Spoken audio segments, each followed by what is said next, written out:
Sir rate cut जैसे कि हम लोग शुरुआत में बोल रहे थे कि अभी एक तरह से यहाँ पर बढ़िया इस साल तो अच्छा उसका रेट कट जो हुआ काफ़ी अच्छा रहा 1.25% का। आगे भी उम्मीद की जा रही है और जैसे कि उनके बयान आए थे उससे संकेत मिल रहे थे कि आगे भी रेट कट की उम्मीद एक तरह से बंधी हुई है। सर इससे अगर देखा जाए तो निवेशक जो हैं अपने पोर्टफोलियो में डेट एलोकेशन जो यहाँ पर है उसको यहाँ पर पुनर्गठित करने की ज़रूरत है। उसमें डेट एलोकेशन जो अपने पोर्टफोलियो में है यहाँ पर बढ़ाने की ज़रूरत है उसको।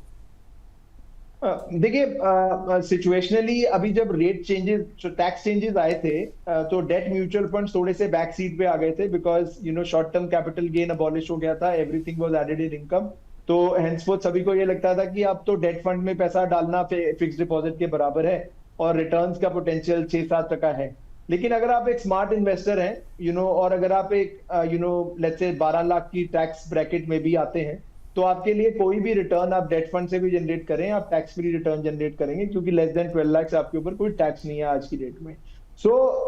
डेफिनेटली अगर हम पुनर्गठित करने की बात करें अपने पोर्टफोलियो को तो डेफिनेटली बहुत जरूरत है। आप अगर बहुत लॉन्ग ड्यूरेशन में नहीं जा सकते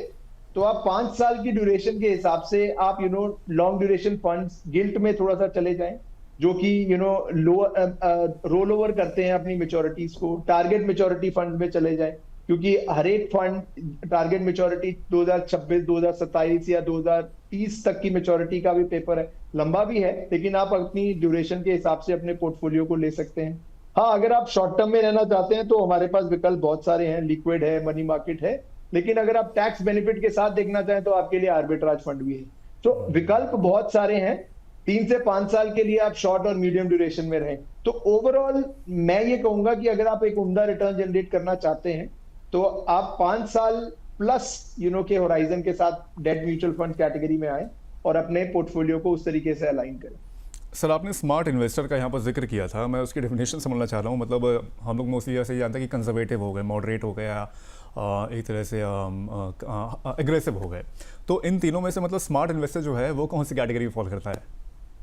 देखिए स्मार्ट इन्वेस्टर मेरे हिसाब से तो वो है जो अपने लिए एक स्मार्ट एडवाइजर को चूज करे या एक स्मार्ट फंड मैनेजर को चूज करे जो कि स्मार्टली उसके पैसे को डिस्ट्रीब्यूट करे मार्केट में मल्टी एसेट्स में। तो लेकिन अगर मैं विकल्प की बात करूं जो जो हमारे पास आज की डेट में म्यूचुअल फंड्स में अवेलेबल हैं जो कि स्मार्ट ऑप्शंस हैं और अगर कोई निवेशक उसको चूज करता है तो वो भी स्मार्ट ही कहलाएगा बिकॉज उसने अपनी मार्केट रिसर्च के हिसाब से सिर्फ एक लॉन्ग ओनली फंड्स में इन्वेस्ट नहीं किया, वेराज उसने एक हाइब्रिड कैटेगरी या एक ब्लेंडेड कैटेगरी को चूज किया। तो चाहे वो डायनेमिक एसेट एलोकेशन फंड्स हो, चाहे वो बैलेंस एडवांटेज फंड्स हो, चाहे वो मल्टी एसेट फंड्स हो, चाहे वो कंजर्वेटिव हाइब्रिड फंड्स हो, ये सारे स्मार्ट में ही क्वांटिफाई करे जाते हैं मेरे हिसाब से। सो एक स्मार्ट इन्वेस्टर को ऐसी से विकल्प लेने चाहिए जो फंड मैनेजर मार्केट सिचुएशन के हिसाब से अपनी एलोकेशन को इंक्रीज या डिक्रीज करता रहे ताकि आपको हर एक चीज का बेनिफिट मिले।